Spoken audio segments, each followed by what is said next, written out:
Assalamualaikum warahmatullahi wabarakatuh. Pada kesempatan ini kami dari kelompok 3 akan mempresentasikan materi terkait akuntansi keperlakuan, yakni interpretasi keperlakuan pada desentralisasi. Nah, yang pertama-tama adalah kita mengontrol dulu definisi atas materi ini.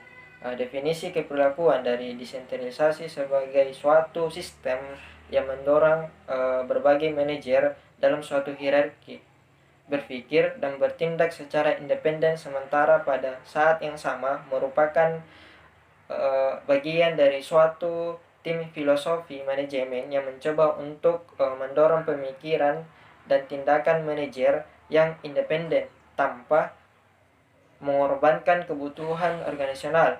Dengan demikian, desentralisasi merupakan penyimbangan antara independensi dari manajer dengan kebutuhan sebagai pemain tim. Desentralisasi sebagai pemain tim, desentralisasi juga adalah komitmen filosofi dari pihak organisasi.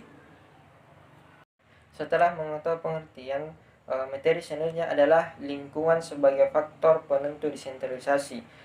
Nah, ada beberapa alasan dibutuhkannya desentralisasi.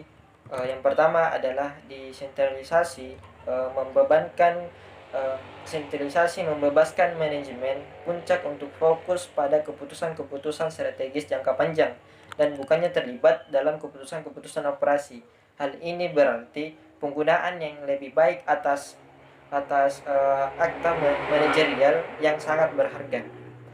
Yang kedua adalah desentralisasi memungkinkan organisasi untuk memberikan respon secara cepat dan efektif terhadap masalah, memiliki informasi yang paling baik, dan oleh sebab itu dapat memberikan respon yang lebih baik pada kebutuhan-kebutuhan lokal. Yang ketiga adalah sistem tersentralisasi tidak mampu mengenangi semua informasi yang rumit yang diperlukan untuk membuat keputusan yang optimal. Keputusan-keputusan yang tersentralisasi mungkin lebih inferior dibandingkan dengan keputusan-keputusan yang dibuat secara lokal dalam suatu sistem yang terdesentralisasi. Yang keempat adalah desentralisasi menyediakan dasar pelatihan yang baik bagi manajemen puncak di masa depan.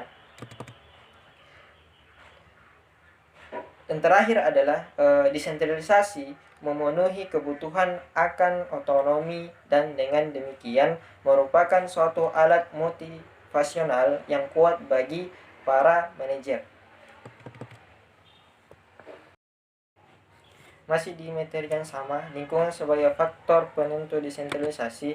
Nah, di sini berbagai macam alasan untuk desentralisasi yang dikutip pada permulaan bagian ini. Dengan demikian dapat dikaitkan dengan model yang berbasis lingkungan dari jenis yang disajikan.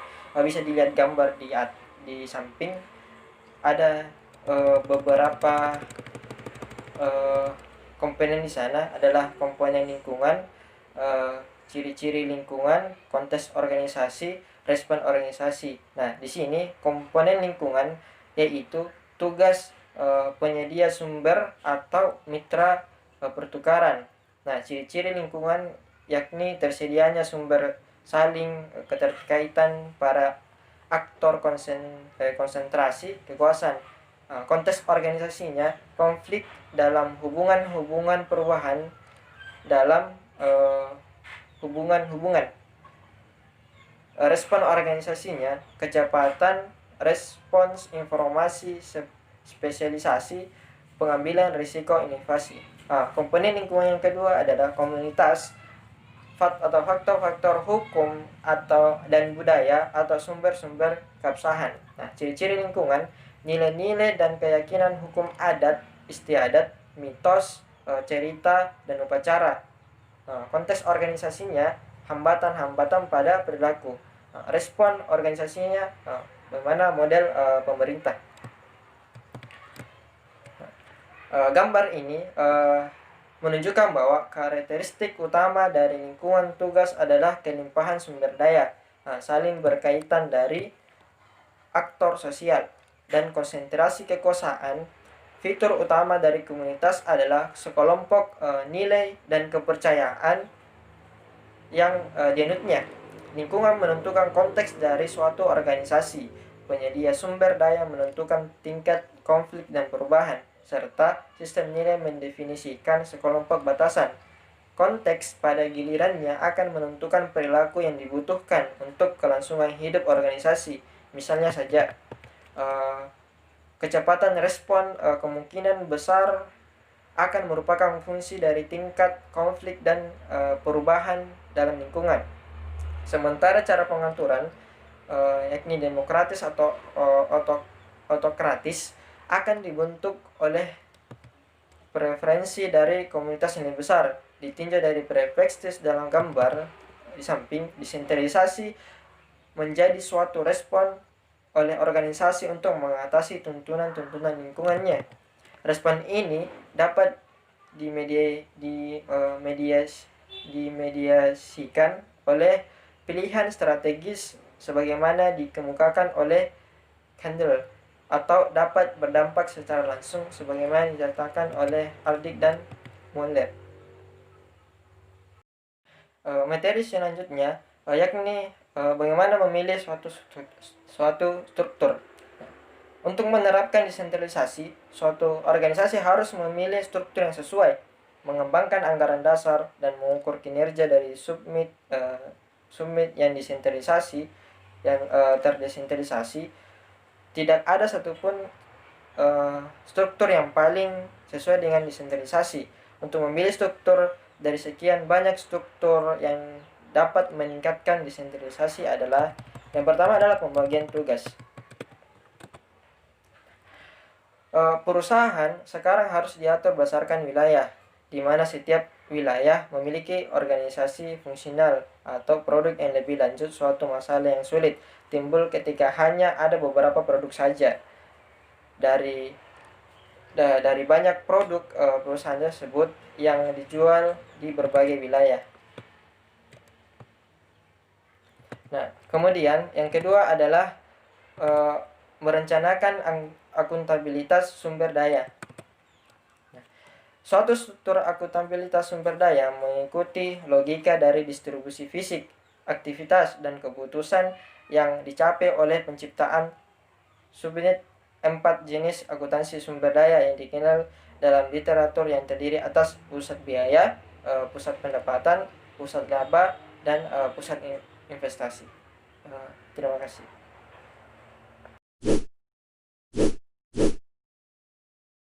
Materi selanjutnya adalah pengembangan anggaran dasar.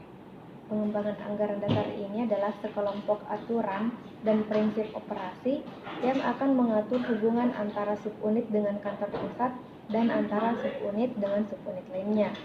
Dalam pengembangan anggaran dasar ini, perlu kita ketahui apa yang harus kita lakukan untuk melakukan pengembangan anggaran dasar tersebut. Yang pertama adalah pendelegasian aktivitas. Persyaratan penting dari desentralisasi adalah penentuan aktivitas yang sebaiknya didelegasikan kepada subunit dan aktivitas yang sebaiknya dikendalikan secara sentral. Dalam teori, sistem yang terdesentralisasi penuh akan mendelegasikan seluruh aktivitas yang dapat dipisahkan kepada subunit dengan hanya sedikit atau tidak ada sama sekali peran dari manajemen sentral.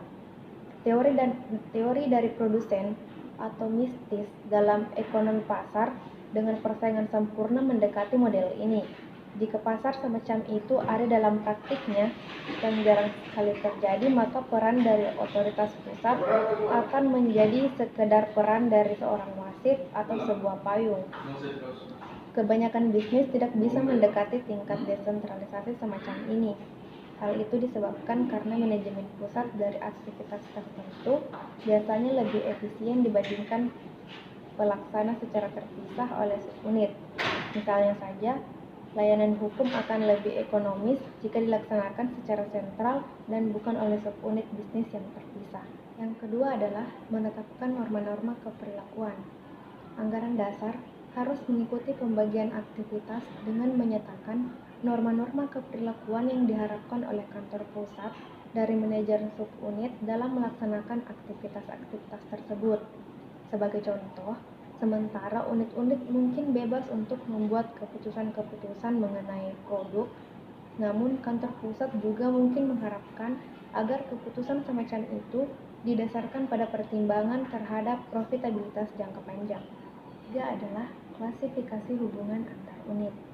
Anggaran dasar yang baik juga memberikan peraturan-peraturan dasar untuk mengelola pertukaran unit. Pertukaran ini dikatakan perlu ketika sub-sub unit saling bergantung satu sama lain untuk input ataupun output. Tingkat ketergantungan bervariasi mulai dari tinggi dalam perusahaan yang terintegrasi secara vertikal sampai rendah dalam konglomerasi yang terdiversifikasi. Hal ini menciptakan kebutuhan untuk mengelola hubungan antar unit tersebut dengan cara di mana baik unit individual maupun organisasi dapat mencapai tujuannya. Kemudian yang keempat, pendekatan kompetitif versus kolaborasi. Anggaran dasar desentralisasi mencoba untuk mencegah peluang untuk melakukan suboptimasi ini. Anggaran dasar tersebut dapat menggunakan dua pendekatan ekstrim untuk melakukannya. Yang pertama, pendekatan kompetitif, mengandalkan pada mekanisme pasar dan mensubstitusikan pasar internal yang fiktif dengan pasar eksternal. Kemudian pendekatan lainnya adalah pendekatan kolaboratif, menekankan pada keanggotaan organisasi dan mendorong individu untuk bekerja pada satu tim dengan menggunakan aturan, penghargaan, dan nilai sesuai perusahaan. Selanjutnya adalah faktor-faktor yang mempengaruhi pilihan. Ada 4 faktor penting yang sebaiknya dipertimbangkan oleh suatu organisasi dalam memutuskan ujung yang mana yang akan dipilih pada kontinum kompetisi kolaborasi tersebut. Pertama adalah tersedianya pasar eksternal.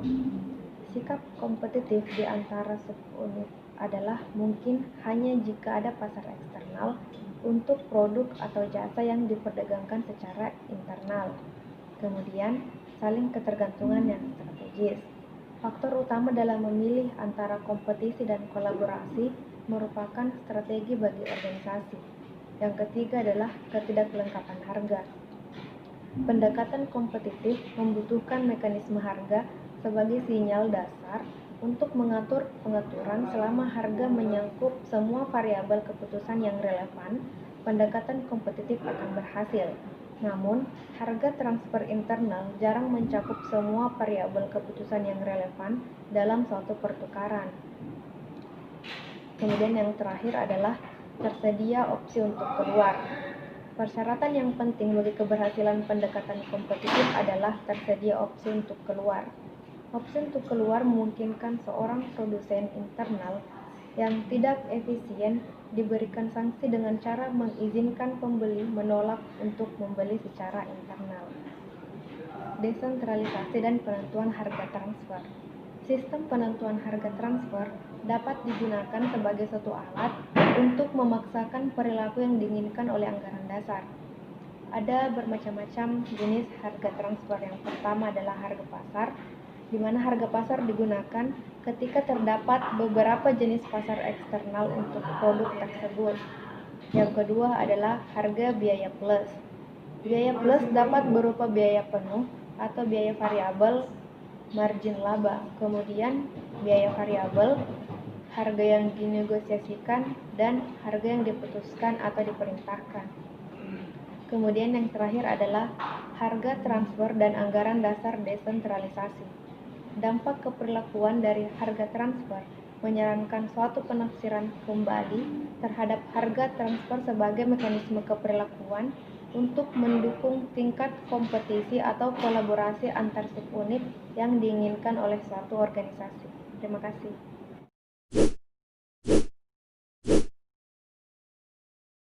Mengukur dan menilai kinerja, di mana pada materi kali ini terdapat 8 poin utama. Yang pertama, dimensi kinerja. Yang kedua, menilai kinerja. Yang ketiga, tujuan mengukur dan menilai kinerja. Yang keempat, dampak menilai kinerja bagi karyawan. Yang kelima, tanggung jawab penilaian. Yang keenam, metode penilaian kinerja. Yang ketujuh, masalah dalam menilai kinerja atas perilaku.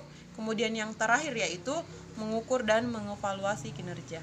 yaitu dimensi kinerja atau performance, yang dimana mengacu pada pencapaian tugas-tugas yang terbentuk dari pekerjaan seorang karyawan dan merupakan refleksi dari seberapa baik karyawan memenuhi syarat sebuah pekerjaan.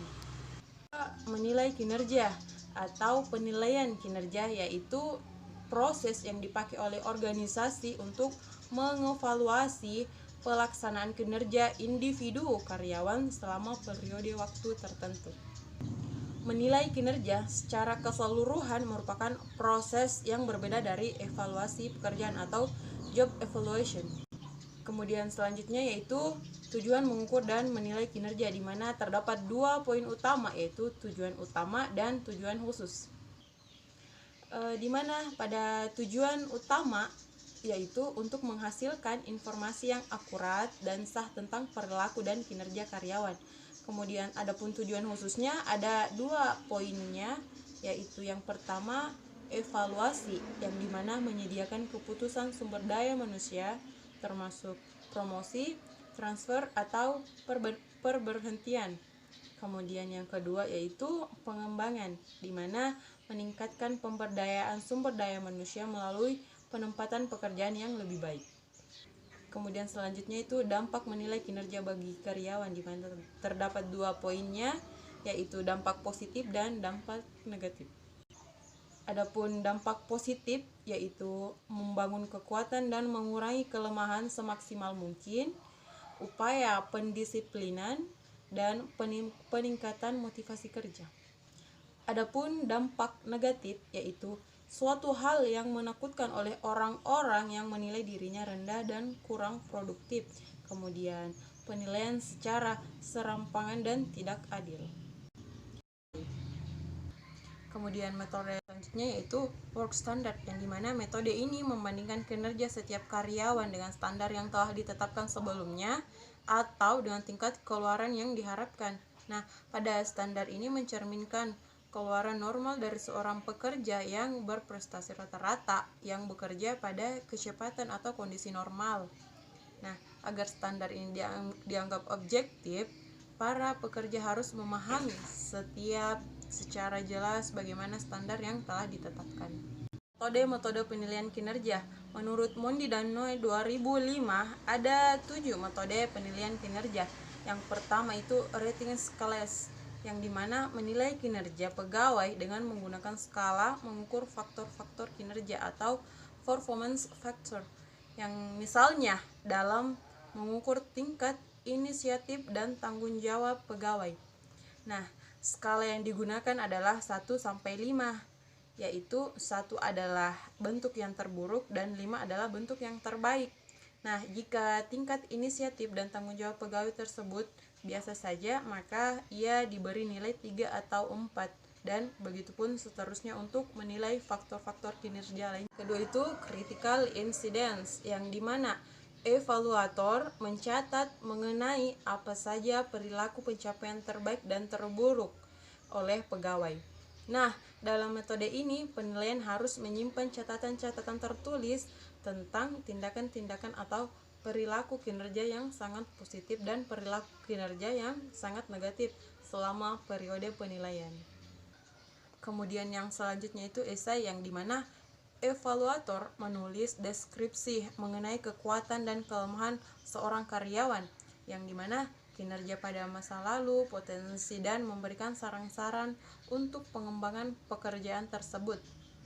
Nah, metode ini cenderung lebih memusatkan perhatian pada perilaku ekstrim dan tugas-tugas karyawan daripada pekerjaan atau kinerja rutin yang mereka lakukan setiap harinya.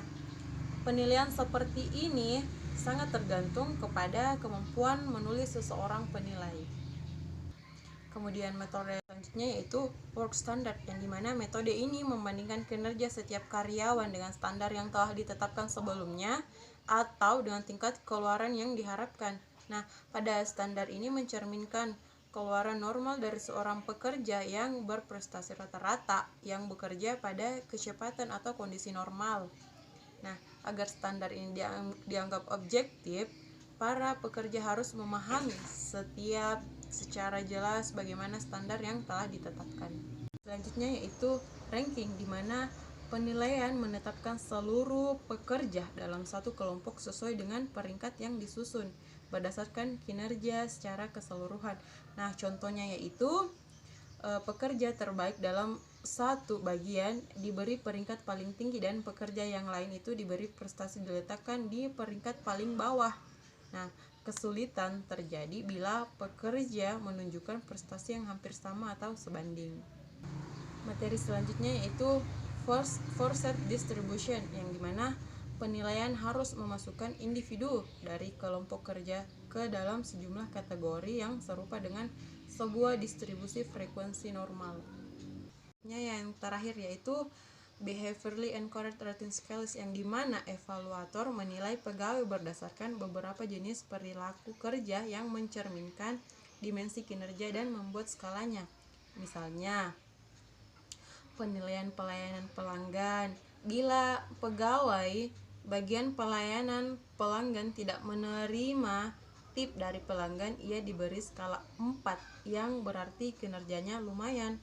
Nah, bila pegawai itu membantu pelanggan yang kesulitan atau kebingungan, ia diberi skala 7 yang berarti kinerjanya memuaskan, dan seterusnya.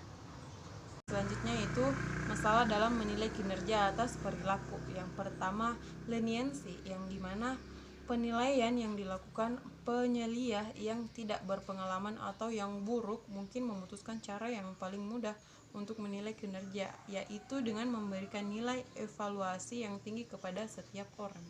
Selanjutnya yaitu stickness, yang dimana penilaian yang kadang-kadang penyelia memberikan nilai-nilai yang rendah secara konsisten walaupun beberapa karyawan mungkin telah mencapai tingkat kinerja rata-rata ataupun di atas rata-rata. Kemudian materi selanjutnya yaitu central tendency, yang dimana penyelia mungkin merasa sulit atau tidak nyaman untuk mengevaluasi beberapa karyawan sebagai lebih tinggi atau lebih rendah daripada yang lainnya. Selanjutnya yaitu halo effect, yang dimana muncul ketika seorang penyelia membiarkan satu aspek tertentu dari kinerja karyawan mempengaruhi aspek lainnya yang sedang dievaluasi. Nah, materi selanjutnya itu bias penyelia, di mana kesalahan paling lazim yang ada dalam setiap metode penilaian adalah kesadaran atau ketidakkesadaran bias penyelia atau supervisor bias. Yang selanjutnya itu resensi, yang idealnya penilaian kinerja karyawan haruslah berpijak pada observation dan sistematika dari kinerja karyawan sepanjang seluruh periode penilaian. Nah, umumnya ini biasanya 1 tahun. Pun kesimpulan dari materi ini, yang dimana desentralisasi merupakan penyeimbang antara independensi dari manajer dengan kebutuhan sebagai pemain tim. Nah, desentralisasi juga adalah komitmen dari pihak organisasi. Nah, bagian lingkungan sebagai faktor penentu desentralisasi ini membahas mengenai kondisi-kondisi pendahuluan yang menciptakan kebutuhan akan jenis-jenis perilaku manajerial.